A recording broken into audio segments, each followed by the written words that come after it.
촛불 이모티콘을 준비하세요. 촛불 카운트다운이 시작되면 댓글로 온라인 촛불 파도 타기를 해주세요. SNS에 온라인 촛불 해시태그를 달아 온라인 집회를 알려주세요. 온라인 촛불 집회를 후원해주세요. 여러분의 후원이 더 알찬 촛불 집회를 만듭니다.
그 민주화를 위해서 싸우는 대학생들이 교도소를 습격했대. 왜 습격을 했겠어?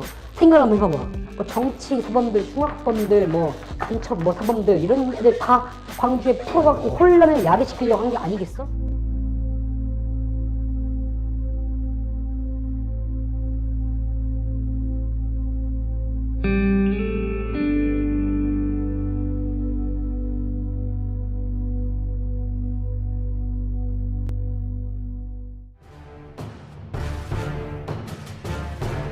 민주당이 추진 중인 5.18 특별법 개정안에는 공적 영역인 인터넷과 출판물에서 5.18을 왜곡하면 7년 이하 징역이나 7천만 원 이하 벌금에 처하도록 하는 내용이 들어 있습니다.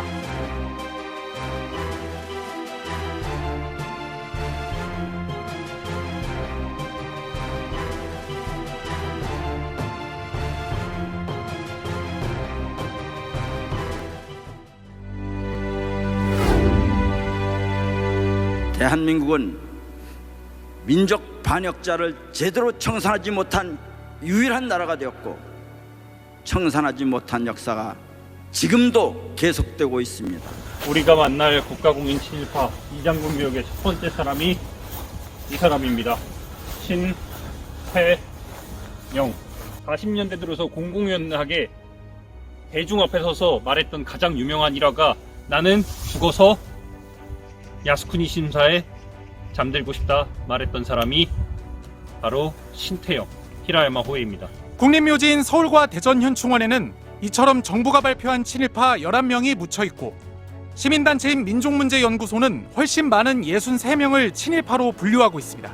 지난해 6월에도 민주당 권칠승 의원이 친일 반민족 행위자의 국립묘지 안장을 막고 이미 안장된 사람도 강제로 이장할 수 있도록 하는 법안을 제출했습니다. 하지만 일부 한국당 의원들이 반대한 데다 관련 부처의 소극적인 대응이 겹치면서 법안 상정 뒤 한 차례도 논의되지 못했습니다. 반성 없는 민족 반역자를 끌어안는 것은 국민 화합이 아닙니다. 정의를 포기하는 것입니다.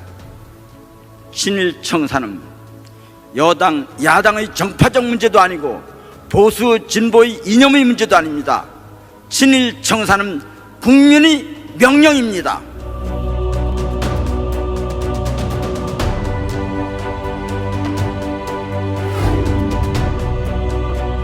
탈북자 단체의 대북전단 살포를 촉매로 남북관계가 연일 날선 대치 국면을 이어가고 있습니다. 지난 2018년 4월 역사적인 판문점 공동선언에서 또 한 번 적대 행위 중단 합의가 이루어졌지만 위기는 또다시 반복되고 있습니다. 지난 2008년부터 최근까지 북한으로 보내진 전단은 모두 1923만 9천 장. 접경지역 주민보호를 이유로 전단 살포가 제지된 적도 12차례 있었습니다.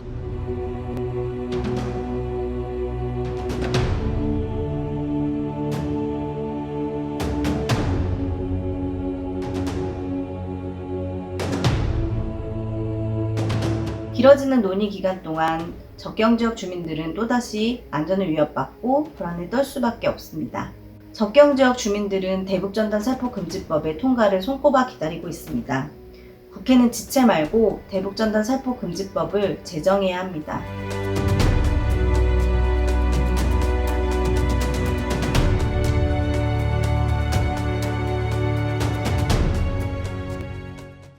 네, 안녕하십니까. 대학생 노래표연합 의장 안산하입니다. 저희가 이번에 새로운 노래를 만들었는데 이번 온라인 촛불 공연에 함께 하게 되었습니다. 여러분 혹시 독재자라는 단어를 들으면 누가 생각나시나요? 보통 독재자는 이렇게 엄청 큰 권력을 가진 대통령쯤 되는 사람이 뭔가 독재자라는 느낌을 받는데 같이 고민을 했어요. 노래를 만들면서. 아, 너무 검찰의 횡포가 심하다. 얘네들이 자기들 마음대로 나라를 완전히 쥐락펴락하고 싶어 한다. 실질적으로 그럴 권력도 가지고 있고 그럴 능력도 있으니까 검찰이 하고 싶은 대로, 검찰이 원하는 대로 뭐든지 흘러가는 그런 검찰 독재 국가에 살고 있구나. 이런 생각이 들어가지고 이 윤석열 검찰총장을 좀 겨냥해서 당신은 독재자다 라는 느낌으로 노래를 만들어 봤는데요. 이제 계속해서 들어보실 수 있을 겁니다. 네.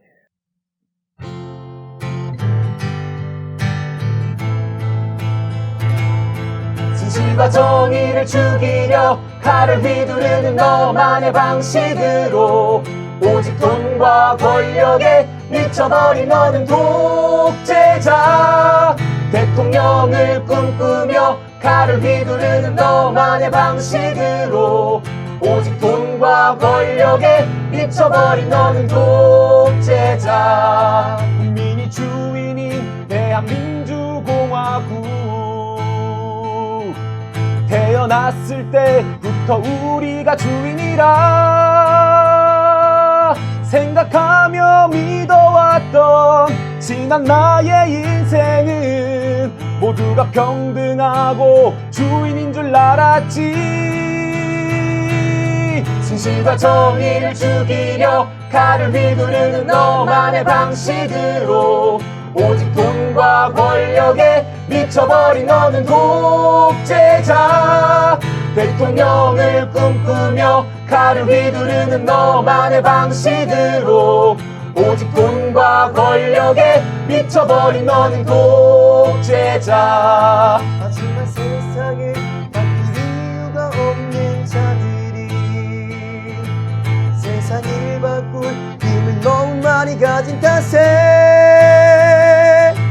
떨어지는 나뭇가지 위에 달린 꽃송이 하나 둘 지켜내지 못한 우리.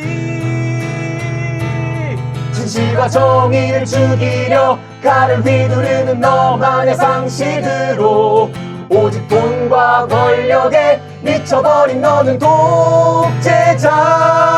대통령을 꿈꾸며 칼을 휘두르는 너만의 방식으로 오직 돈과 권력에 미쳐버린 너는 독재자. 무리한 수사, 차별적 기소법이라는 포장지에 쌓여있는 날카로운 칼날 쓰러져간 이름을 셀 수도 없어. 너의 선택적인 정의가 불러온 죽음 타락한 언론과 붙어먹어 우리의 눈과 귀를 막고 진실은 간데없고 대한민주공화국 그 권력의 끝이 자기 자신인 것처럼 착각하는 독재자. 정의를 죽이려 칼을 휘두르는 너만의 방식으로 오직 돈과 권력에 미쳐버린 너는 독재자. 대통령을 꿈꾸며 칼을 휘두르는 너만의 방식으로 오직 돈과 권력에 미쳐버린 너는 독재자. 진실과 정의를 죽이려 칼을 휘두르는 너만의 방식으로 오직 돈과 권력에 미쳐버린 너는 독재자.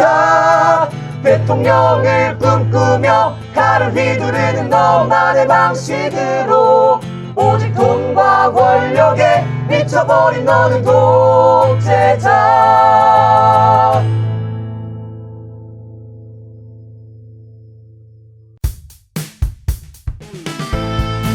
예, 안녕하십니까. 박종인입니다. 예, 저희가 지금 야당하고 협상도 하고 있고 또 협상을 촉구하는 의미로 여러 가지 개정 법률안도 발의를 해 놓은 상태입니다. 최대한 서두르고 있고요. 이왕이면 9월 내에 공수처 후보추천위원회의 구성을 마치는 것으로 그렇게 저희들은 생각은 하고 있습니다. 더 열심히 노력하도록 하겠습니다. 글쎄요, 이미 이제 검찰개혁 관련된 법안은 20대 국회 때 통과돼서 시행령까지 만들어져서 지금 시행을 앞두고 있는 상황입니다.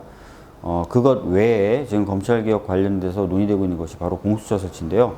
공수처 설치는 아까 말씀드렸던 대로 저희들은 최대한 서두르고 있다라는 말씀을 드리도록 하겠습니다. 예, 사실 그 검찰이 여러 가지 정치적 이해를 쫓아서 선택적 수사를 하는 것은 옛날부터 많은 문제가 제기되어 왔었습니다. 그런 것들을 견제하기 위해서 두 가지를 저희들이 추진하고 있는데요. 하나는 검경 수사권 조정을 통해서 수사권의 일부를 경찰에게 넘기는 것이고요. 다른 하나는 공수처를 만들어서 검찰을 견제하도록 하는 것입니다. 이 두 가지는 지금 아까 말씀드렸던 대로 이미 이제 시행되고 있는 것, 그 다음 공수처는 출범을 준비하고 있는 것, 이렇게 알고 계시면 좋을 것 같고요. 추가적으로 저희들은 수사와 기소를 완전히 분리해 볼까 생각하고 있는데요. 구체적인 로드맵은 저희 당내에 TF를 만들어서 고민하는 것으로 이야기가 되고 있습니다. 검찰이 정말 큰 권한을 가지고 있고 반면에 그 권한을 행사하는 데 있어서는 제대로 견제받지 못하고 있다는 지적이 있어 왔습니다. 그래서 권한을 나누고 견제 장치를 만들고 하는 작업들을 해야 됩니다. 권한을 나누기 위해서 일부 수사 권한을 경찰에게 넘기는 것으로 검경 수사권 조정이 이루어졌고요. 아까 말씀드린 대로 좀 더 수사 기소를 분리할 수 있는 제도를 만들기 위해서 고민하고 있다라는 말씀 드리겠고요. 견제 장치로 거론됐던 공수처는 서둘러서 출범시키도록 하겠습니다. 예, 지금 현재 검경 수사권 조정 등 검찰 개혁 관련된 작업들이 진행됐고 또 진행될 것입니다. 이 부분에 대해서 계속 관심을 가져주시고요. 국회에서 관련된 법 제도가 신속하게 마련되고 통과될 수 있도록 노력하겠다는 말씀도 드리겠습니다. 네, 감사합니다. 더 열심히 하겠습니다. 박주민이었습니다. 네, 여러분 안녕하세요. 범쌤과 함께라면 사회는 문제 없다. 네, 안녕하세요. 범쌤의 사회 특강입니다. 가짜뉴스와 언론에 대해서 한번 알아보는 시간 가져보겠습니다. 간단하게 개념 정리해보는 시간 가져보고요. 시험에 나올 가장 중요한 문제 한 문제 풀어보도록 하겠습니다. 자, 가짜뉴스에 대해서 여러분들이 꼭 알아야 하는 특징이 있습니다. 가짜뉴스의 특징이 있는데 여러분 잘 아시겠지만 공부할 때 모든 개념들을 다 머릿속에 주입하면 공부가 전혀 안 됩니다. 가짜뉴스 특징을 오늘 이거 하나만 외우고 가도록 하겠습니다. 자, 북, 목. 가짜뉴스를 보면 거북목이 된다. 이렇게 되셨죠? 자, 거북목은 뭐냐 하면은 거짓말을 한다 입니다. 자, 가장 기본적인 특징이겠죠? 그래서 가짜뉴스는 의도적으로 이런 거짓말을 하면서 국민들을 현혹하는 특징을 가지고 있습니다. 검찰들이 판을 짭니다. 그러면 국민의힘이 국회에서 지랄 발광을 합니다. 그거를 이제 언론에서 받아쓰기라고 거짓말하면서 이 사회를 어지럽히는 지금 아주 심각한 상황을 보이고 있습니다. 이 거짓말한다 첫 번째 특징을 받고 두 번째 부끄럽습니다. 부끄러워요. 아주 우리나라에서 언론 신뢰도가 아주 낮은 거 알고 계시죠? 조선일보가 왜 최근에 정정합니다라는 코너 만든 거 알고 계신가요? 가짜뉴스로 한 사람의 인생을 망쳐놓고 나중에 한 줄로 띡. 지금 이거는 뭐 국민한테 지금 다 실컷 우롱해놓고 말도 안 되는 행태죠. 이런 가짜뉴스가 우리 땅에 존재한다는 것 부끄럽다라고 볼 수가 있겠습니다. 마지막 아주 가슴 아픈 현실인데요. 가짜뉴스의 특징은 목숨을 앗아가기도 합니다. 단순히 거짓말을 하는 것을 넘어서 이 사람들의 생명을 앗아가기도 하는데요. 이 적폐들의 권력을 주로 유지하고 쟁취하는 데 쓰이는 만큼 진보 민주 세력의 주요 인사들을 제거하는 데 쓰이기도 했습니다. 일례로 고 노무현 전 대통령께서도 논두렁 시계라는 이 허무맹랑한 뉴스 때문에 돌아가시기도 하지 않았습니까? 그래서 이렇게 가짜 뉴스의 특징을 거북목으로 정리할 수 있겠습니다. 이해되시나요? 네, 어렵지 않게 이해하면 될 것 같습니다. 네, 추가적으로 사례들을 몇 가지 좀 짚어드리겠습니다. 자, 최근 사례 중에 또 하나가 추미애 장관이 있겠죠. 아들과 관련된 이런 가짜 뉴스로 굉장히 언론에서 맹폭을 하고 있는데요. 정당한 휴가 사용에도 불구하고 권력형 비리다라고 하면서 보도량이 굉장히 많다고 하고 있어요. 윤미향 의원도 있습니다. 조선일보를 앞세워서 엄청나게 많은 가짜뉴스를 활용해서 윤미향 의원을 맹폭했던 이런 사례도 있었습니다. 이런 유명한 인사들에 대한 공격을 넘어서 우리 평범한 국민들에게도 공격이 이어졌습니다. 소상공인 여러분 관련해서 가짜뉴스가 많았습니다. 경제가 안 좋다는 이런 악의적인 가짜뉴스를 이용해서 소비 심리를 아주 얼어붙게 만들었습니다. 그러다 보니까 자연스럽게 소비도 안 하고 경제를 안 좋아지게 만드는 이런 교활한 전략을 사용했습니다. 가짜뉴스는 유명한 이런 인사들 뿐만 아니라 평범한 우리 국민들까지 피해자의 범위가 넓다는 것을 알 수 있습니다. 그래서 적폐를 제외한 모든 국민이 이 가짜뉴스의 피해자라는 것을 이번 개념 정리를 통해서 알면 될 것 같습니다. 네, 그럼 중요한 문제 풀어보도록 하겠습니다. 자, 가짜뉴스를 해결할 수 있는 방법 2가지를 고르시오라는 문제인데요. 자, 1번부터 보겠습니다. 온라인 촛불을 시청한다. 정답이겠죠? 네, 맞습니다. 저희가 코로나 때문에 여러분들을 많이 만나 뵙지 못하는 만큼 온라인 촛불을 통해서 재밌는 그리고 또 유익한 소식들 많이 전해드리고 있으니까요. 정답이 맞습니다. 자, 2번 징벌적 손해배상 제도로 가짜뉴스를 적극 처벌한다. 네, 정답이겠죠? 자, 징벌적 손해배상 제도는 뭐냐면 가해자의 행위가 악의적이고 반사회적일 경우에 실제 손해액보다 더 많은 배상액을 부과하는 제도입니다. 일반적으로는 이 공권력에 의한 피해가 있을 때 징벌적 손해배상 제도를 적용하는 경우가 있습니다. 이 잘못된 보도로 인한 피해가 공권력에 의한 것만큼 크기 때문에 적용하는 게 필요하다라고 볼 수가 있겠습니다. 징벌적 손해배상 제도를 적용하면 언론 탄압 아니냐 하는 의견도 있는데, 여러분, 언론의 이런 표현의 자유, 언론의 자유가 있으면 그만큼 책임도 따르는 거 아닐까요? 가짜 뉴스는 끊임없이 생산하는데 뭐 처벌은 안 받고 있어서 이만큼 우리 사회가 정체가 되고 있습니다. 미디어 오늘에서 했던 여론조사에 의하면 국민 여러분들의 81%에 달하는, 그죠? 어마어마하죠? 징벌적 손해배상 제도를 찬성한다고 합니다. 징벌적 손해배상 제도가 정착이 되면 언론의 지금과 같은 무책임한 보도 행태는 상당히 개선되지 않을까요? 이러한 이유로 징벌적 손해배상 제도를 적용함으로써 언론의 가짜뉴스를 해결한다라는 것이 지금 2번 정답이라고 볼 수가 있겠습니다. 자, 3번 가짜뉴스를 쓰지 말라고 조선일보를 설득한다. 아유, 안 되겠죠? 네, 설득하면 안 됩니다. 지금 조선일보 100년 동안 어떻게 했죠? 네, 계속해서 투쟁하고 우리가 실천하는 것만이 가짜뉴스를 해결하는 것, 제대로 된 언론을 만드는 것이라고 할 수가 있겠습니다. 자, 4번 고춧가루를 탄 소주를 한 잔 마신다. 아이고, 이거는 저 감기 걸렸을 때 하는 미신인데 이마저도 감기에 소용이 없다고 합니다. 네, 이건 하면 안 되겠죠. 자, 5번 산타 할아버지에게 소원을 빌어본다. 아유, 제가 몇 번 해봤는데 산타 할아버지가 바쁜지 안 들어주더라고요. 네, 산타 할아버지는 소원을 안 들어줍니다. 그렇기 때문에 저희가 징벌적 손해배상 제도를 적용하고 온라인 촛불을 시청한 것, 이것이 정답이라고 할 수 있겠습니다. 네, 여러분, 오늘 수업은 이렇게 마무리를 좀 해보려고 하는데요. 배웠던 내용 기억하시나요? 자, 거북목, 거짓말을 하고 이 땅에 있는 것이 부끄럽고 목숨을 앗아간다, 이 특징으로 볼 수가 있겠습니다. 그렇기 때문에 온라인 촛불을 시청하고 징벌적 손해배상 제도를 적용해서 가짜뉴스를 끊어낸다, 해결한다 라는 것이 오늘 가장 중요한 내용이었습니다. 네, 유익하셨나요? 다음 시간에도 재밌고 유익한 내용으로 여러분들 찾아뵙도록 하겠습니다. 다음 시간에 만나요. 안녕히 계세요.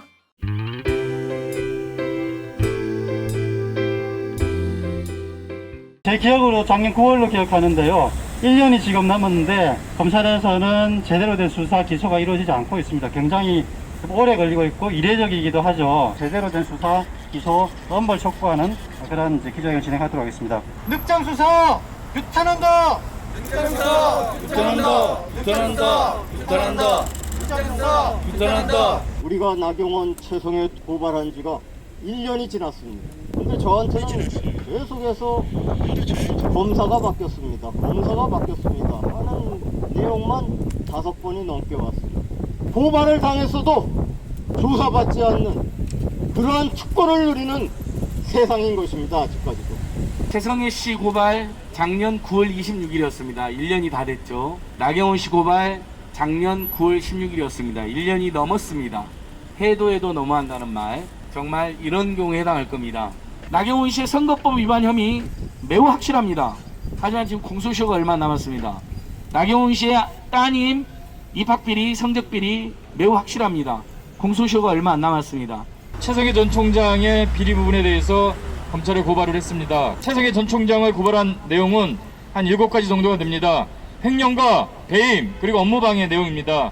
비리백화점인 나경원, 그리고 사학비리 온상인 최성애 전 총장은 반드시 구속, 엄벌을 촉구하는 기자회견입니다. 진정한 엄마 찬스 나경원, 사학비리 최성애.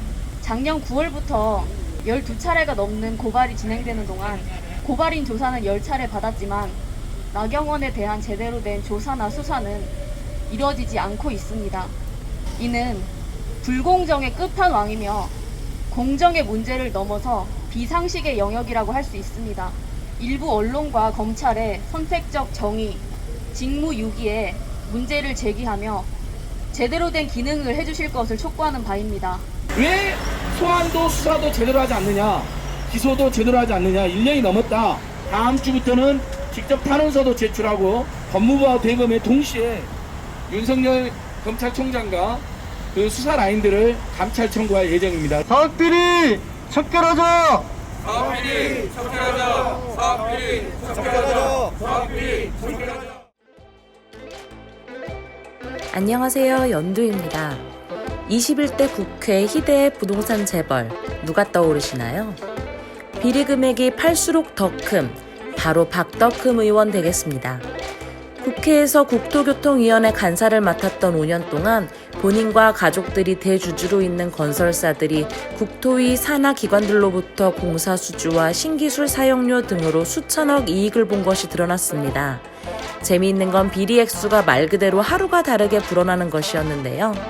1,000억 원대에서 시작해 매일 1,000억씩 불어 5천억이 추정된다는 기사까지 나왔습니다.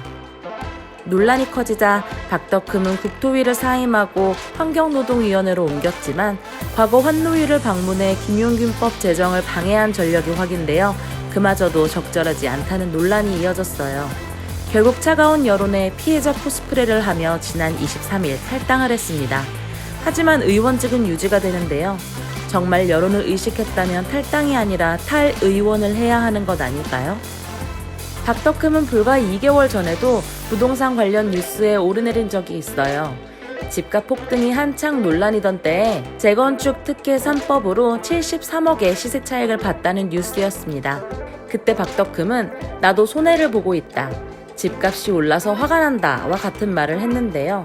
지금 생각해보니 정말 솔직한 대답 같습니다. 수천억 만지시는 분의 집값이 고작 73억 오른 것도 성질날 텐데 그깟 푼돈 가지고 기자들이 귀찮게 보니 얼마나 화가 났을까요? 적폐 세력들의 비리 규모는 타의 추종을 불허합니다. 대부분의 국민들은 감도 잘 안 오는 큰 액수의 비리를 눈 하나 깜짝 안 하고 버리는 게 통이 커도 보통 큰 게 아닌 것 같아요. 이런 썩은 정치인이 적폐들 안에 박덕흠 뿐일까요? 이러니 공수처가 생기는 걸 목숨 걸고 막을 수밖에 없겠어요. 공수처법 개정안이 빠르게 통과되어 뒤가 구린 적폐들 단숨에 국회에서 걷어내면 좋겠습니다. 오늘의 만평 끝.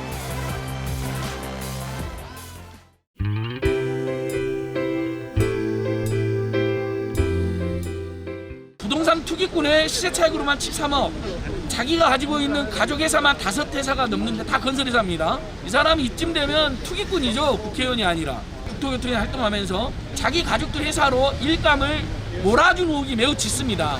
국민의 힘이 아니라 국민의 짐이자 국민의 암덩어리인 이 정당을 심판하고 퇴출시키는 의미 있는 투쟁에 나서겠습니다.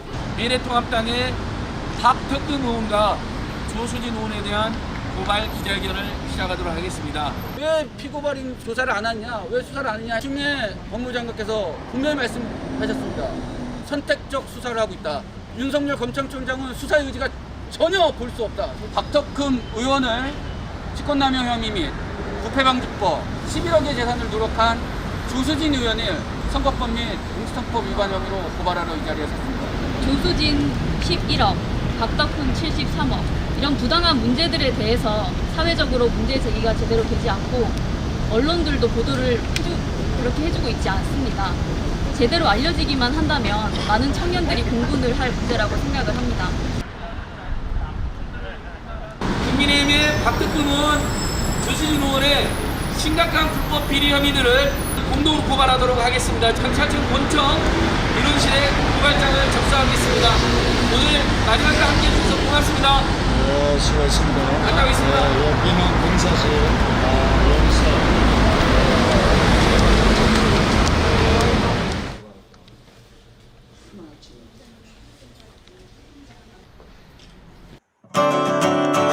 기껏 몇십억 벌어놓고 우쭐대지마. 여기고 누구보다 더 크게 번 사람이 있어. 100억? 아니야. 200억? 아니요. 300억? 아유, 뭐 얼마를 본 거야.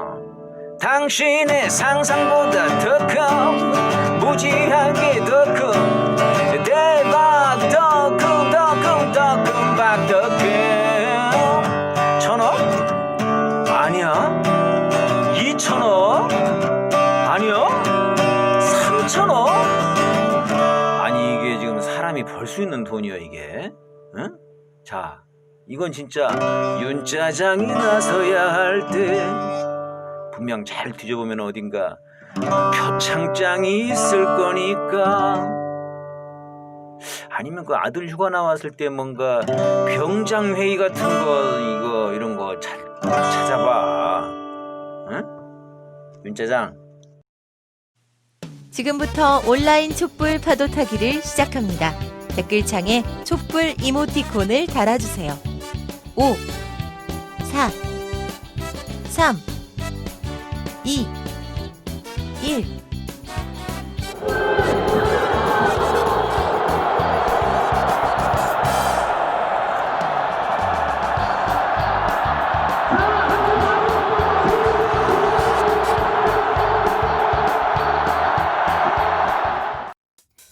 새로운 시대는 이제부터 반북에서 반중국으로 극우 세력의 이유 있는 변신. 최근 국민의힘 당은 당색 변경을 놓고 옥신각신했습니다. 노란색이 들어간 게 문제가 되었는데요. 이유가 기가 막힙니다. 중국 국기와 공산당 깃발에 노란색이 있으니까 노랑은 절대 안 된다는 겁니다. 우리가 중국 공산당이냐는 소리도 나왔어요. 왜 이렇게 중국을 싫어하는 걸까요? 원래 극우 보수 세력이 중국을 싫어하는 건 알고 있었지만 최근에는 아주 극단적입니다. 문재인 정부는 친중 좌파다. 정부가 중국의 나라를 팔아먹는다. 코로나가 아니라 우한 바이러스다. 중국인 입국 금지를 안 해서 코로나가 퍼졌다.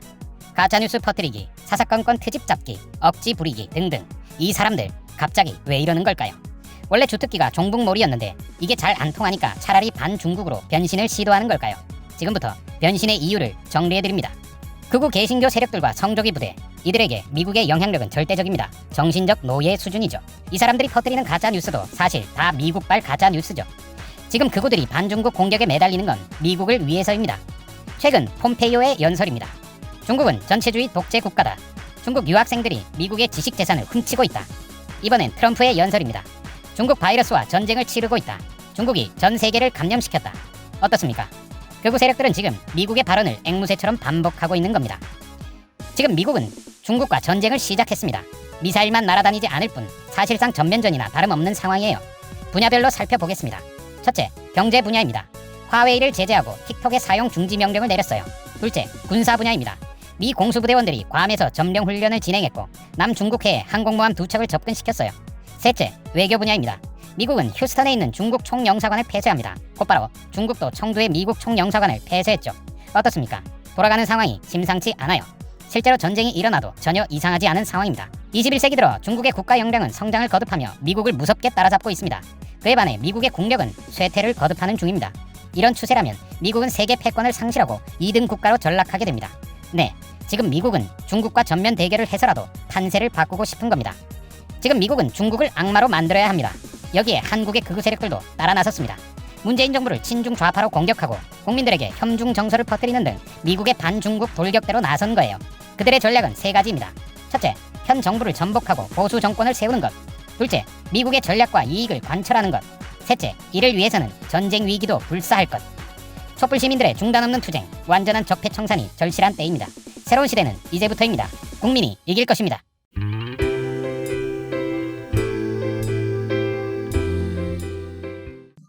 어느새부턴가 태극기 집회, 거기에 보면은 대형 교회가 보내는 그 사람들, 이런 분들이 주축을 이루게 됐어요. 가보면은 태극기만 있는 게 아니라 성조기도 많아요. 성조기 집회라고 하는 게 오히려 맞지 않을까 싶은데, 한국 기독교가 1970년대에는 민주화 운동에서 굉장히 중요한 역할을 차지했는데 어쩌다가 이렇게 됐을까요? 그 역사를 한번 거슬러 올라가 볼까 합니다.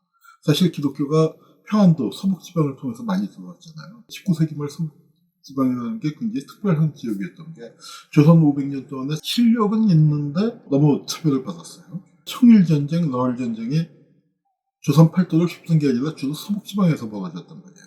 그러다 보니까 이 전란을 심하게 당했는데 교회당은 어때요? 거기 안 건드렸어요. 청나라도 안 건드리고 일본도 안 건드리고 러시아도 안 건드리고 조선 관원도 안 건드리고 그러니까 그 교회가 일종의 피난처 비슷하게 되고 거기서 성조기 이렇게 내걸고 있으면은 비교적 괜찮았다 이겁니다. 그래서 성조기에 대한 어떤 믿음이랄까 그런 신앙이 일찍 생겼고 해방이 되고 분단이 되고 난 다음에 북쪽에서 내려온 사람들이 많았잖아요. 이 사람들이 내려와서 미 군정의 도움을 받습니다. 영락교회라든가 해방교회라든가 경동교회라든가 이런 교회들이 전부 다 일본 종교가 자리하고 있었던 그 시설에 들어가서 앉았습니다. 바로 미 군정의 그 후원을 받아서 특혜를 입은 거죠.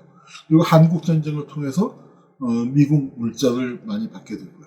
그리고 권력을 가진 사람들이 기독교인이 많았어요. 이승만 한 사람이 있었던 게 아닙니다. 장차관의 30-40%가 그 기독교인이에요. 당시 기독교 신자는 1%밖에 안 됐습니다. 근데 재헌의회가 만들어지고 처음 한 게 기도를 합니다. 기도. 하나님의 은총으로 우리가 대한민국을 성립하게 됐다. 이승만이 제일 먼저 그 기도를 드리게 되고요. 대한민국의 설립 과정이 분단국가 설립 과정이라는 게 굉장히 폭력적이었고 엄청난 민간인 학살이 있었잖아요. 그 민간인 학살을 친일파가 주도했지만 또 하나 친일파만 갖고 설명이 안 되는 부분이 뭐냐면 기독교인이에요. 기독교인들이 제주 4.3 사건에서 여순 사건에서 그리고 본토에서 벌어진 엄청난 민간인 학살에서 아주 중요한 역할을 합니다. 빨갱이로 몰릴 때 기독교인이라고 하면 목사님이 보직해주면 풀려나는 거고 다 전쟁통에 빈궁할 때 교회를 통해서 물자가 나는 거죠. 그리고 급격하게 도시화가 이루어지고 공동체가 파괴되고 해서 도시로 몰려들었을 때 뭐 사회복지 시설이 있습니까? 뭐가 있습니까? 그때 교회가 그런 일정한 안전판 역할을 하면서 교회가 팽창하기 시작해요. 그 교회가 얼마나 팽창을 했냐면 한국전쟁 후에 50만 정도 되던 기독교인이 10년 단위로 2배씩 늘어서 80년대 말 90년대 초가 되면 800만이 됩니다. 그런데 그게 거기서 딱 멈춰버렸어요.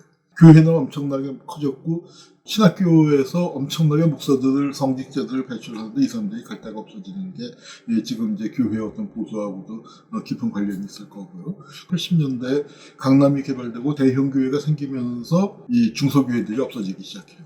한국 신자는 늘지 않았는데 대형 교회만 팽창을 합니다. 그러니까 그건 뭐냐면 중소교회에서 신자들을 쪽 빨아먹어서 대형 교회가 팽창을 하게 됐다는데 그렇게 되는 과정을 통해서 한국 그 기독교가 과거 70년대에 했었던 고난받는 자 민중들과 함께 했었던 그런 역할들을 잃어버리고 이 교회가 굉장히 극보수화됩니다.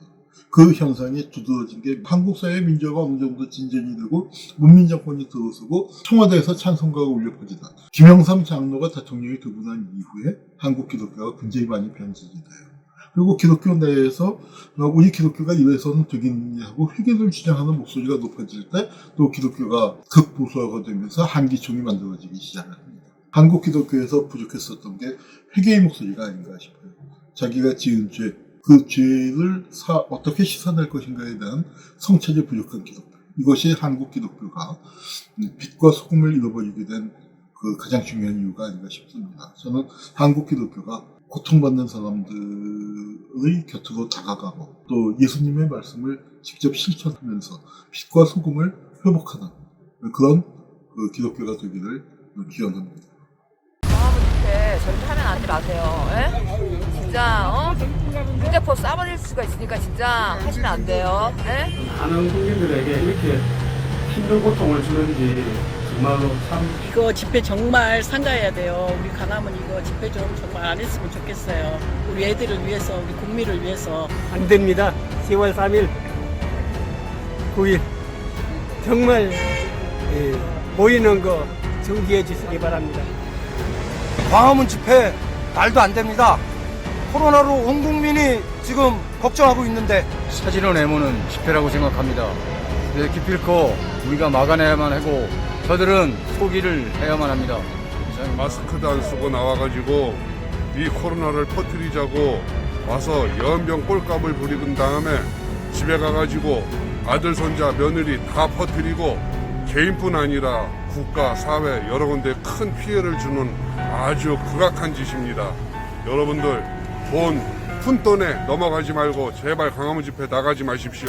토요일날 포착 외구들이 불법으로 광화문 집회를 열어가지고 온 전국이 코로나로 진짜 골머리를 앓고 있지 않습니까? 이 나라가 이 코로나에서 빨리 해방되기를 바라겠습니다. 하시면 안 돼요.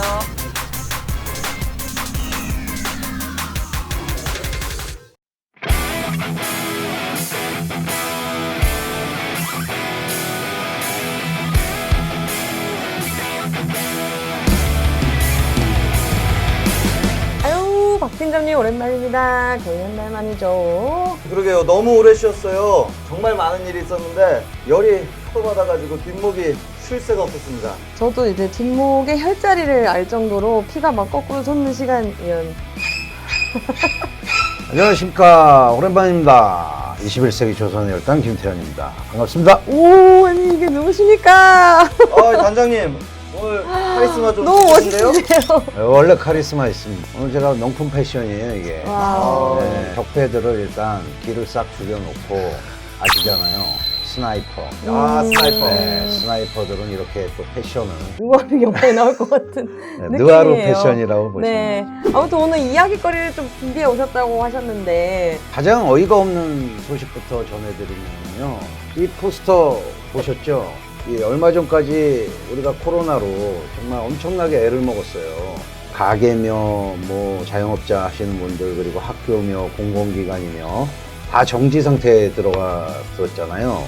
그게 누구 때문이에요? 바로 다들 아시는 전반스, 정광훈 그리고 국민의 짐. 온 국민들의 반대에도 아랑곳하지 않고 이번에 또 10월 3일 개천절 광화문 광장에 나와서 코로나를 또 퍼뜨리려고 하고 있어서 그전에도 우리 8.15 때 광화문 광장에 이 인간들이 나와서 코로나를 퍼뜨려서 우리가 2.5단계까지 사실상 나라를 마비시키는 그런 짓을 하지 않았습니까? 그랬는데 또 그런 짓을 한다고 합니다. 관광버스를 뭐 한 60대 정도를 예약을 했다는 그런 뭐 소문이 있어요. 저도 그거 봤는데요. 처음에는 정말 진짜 하나? 이거 완전 미친 건가? 그런 생각이 들었는데 요즘에 금지하고 이러니까는 또 드라이브스루 한다는 이거 완전히 지금 우리 거 베낀 거예요 지금. 드라이브스루 저희가 또 그게 전문이잖아요. 근데 좋은 건 이렇게 다 가져와서 하려고 하는. 얘네들이 다시 모인다고 했을 때 정말 단장님 말씀처럼 코로나를 전국에 다시 퍼뜨리려고 하는 건가 이런 생각이랑 또 어떤 다른 꼼꼼이가 있나 이런 생각도 들더라고요. 그래서 서울시나 정부에서는 집회 허가를 이번에 금지를 시켰어요. 그건 당연한 거잖아요. 그런데 이것들이 국민의 안전과 생명이 우선인 이 시국에 자신들이 탄압받는 프레임으로 몰아가려고 하고 있다는 거. 참 사악하죠. 그래서 지금 정권을 도덕적으로 흠을 내려고 하는 게 아닌가, 일명 잔대가리를 굴린다고 볼 수가 있죠. 얘는 진짜 대가리가 잔대가리밖에 없잖아요. 근데 정말 생각해보니까 일부 쌍피를 약간 노리는 것 같은데, 코로나 전파에다가 문재인 지금 현재 정권을 뭔가 부도덕하고 약간 문제가 있는 것처럼 계속 만들어가는 게 얘네들의 이제 노림수 같습니다. 네, 연장을 갖고 왔어요. 웬만해서 연장질 안 합니다. 근데 오늘 연장을 좀 쓰려고 합니다. 그래서 이제 오늘만 복귀를 하겠습니다. 네, 일명 쌍도끼라고 코로나 좀비. 이 좀비들을 향해서 요 연장으로 조져버리겠습니다. 나의 연장을 두 번째 스나이퍼는 누구시죠? 예, 바로 접니다. 와! 오늘은 누구를 저격하시나요? 요즘에 그 포탈에 들어가면은 제일 많이 뜨는 기사 뭡니까? 충해 건물죠. 추장관님을 저격하신 거 아니죠? 설마! 설마? 네, 지금 추장관 아들 건으로 한 달 연속 이슈를 막 억지로 만들어내고 있는데요. 총 공격하고 있는 겁니다. 무릎이 아파서 수술을 했고, 정가휴가 냈고, 다 안 나서서 휴가를 연장했고, 이거 뻔한 거 아닙니까? 네. 군대를 안 갔어요, 누가. 안 아픈 걸 아프다고 했어요. 조국 장관, 윤미향 때처럼. 또 집중적으로 지금 언론하고 합심해가지고 거짓 뉴스들을 쏟아내고 있습니다. 그래요. 저는 여기에 분명한 의도가 있다고 보여지는데요. 바로 검찰개혁을 저지하려는 거라고 봅니다. 그렇죠. 맞습니다. 그래서 결국 추 장관이 검찰개혁에 지금 현재 선두에서 지금 맞서 싸우고 있잖아요. 조국 전 장관님을 낙마시킨 것처럼 추미애 장관도 지금 끌어내리려는 수작이라고 보여지는데, 정확한 분석이신 것 같아요. 아들 딸내미 부정비리하면은 또 빼놓을 수 없는 게 국민의 진이 암덩어리잖아요. 나경원은 성신여대, 딸이 부정일파, 김성태 딸은 KT, 장재원 아들은 제가 유튜브를 따로 찾아봤는데 시간 되면 꼭 봐주세요. 얼마나 아이가 건방진지 하여간 비교도 안 될 정도의 그 자식들이가 있는데, 똥 묻은 개가 이제 벼가 묻었는지 안 묻었는지 모를 개도 아니고 사람을 자꾸 나무라고 있다, 이런 생각이 들더라고요. 그래서 정말 우리가 이제 여론으로 이 태세를 빨리 전환을 시켜야 된다. 댓글이라도 하나 더 달고, 뭐 좋은 기사도 공유하고. 다시 또 연장을 드려야 될 것 같고요. 우리가 확실히 연장제를 해야 될 것 같습니다. 그래서 적폐들, 부차구에도 있고, 강력한 검찰개혁을 막아서려고 하는 집단들, 국민의 짐, 윤석열 총장, 검찰 마피아 세력들. 그래서 이 집단들을 향해 우리 박 팀장님과 함께 연장제를 한번 하죠. 연장제. 자, 양아치 언론하면 대한민국의 가장 언론 마피아 두목 조중동입니다. 하잖아, 연장. 그다음 제가 조져버릴 대상은 사법 마피아. 예, 사법 이 마피아. 사법부에 검찰에 소화리 끌고 있는 이 적폐 세력들. 자, 받아라. 자, 마지막 국민의 짐. 네. 국민의 짐. 우리는 적폐 스나이퍼들.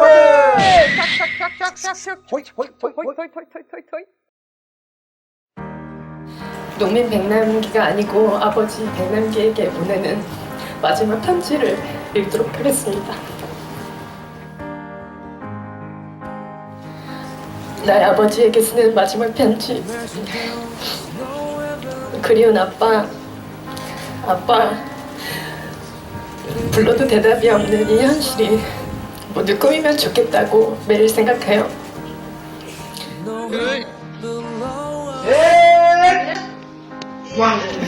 아빠는 지호를 웃겨주려고 꽹과리에 춤추면서 노래했었죠. 그날 밤 늦은 시간까지 우린 웃고 또 웃었어요. 그리고 난 우리의 그런 평범하고 소박한 행복이 당연히 오래 갈 거라고 생각했어요.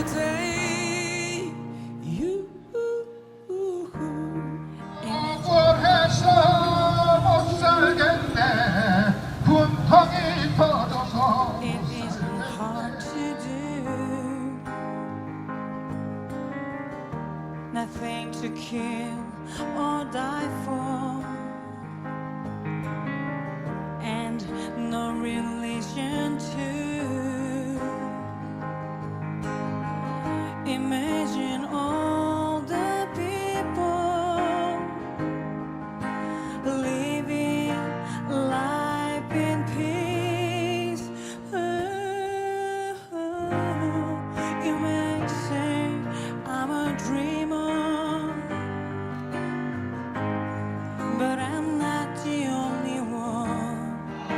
우리가 행동시다!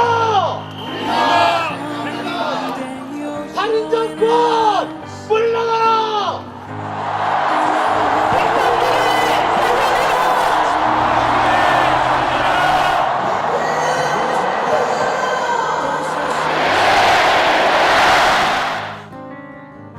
I wonder if you can. No need for greed or hunger. A brotherhood, oh man. Imagine all 주문 피청구인 대통령 박근혜를 파면한다.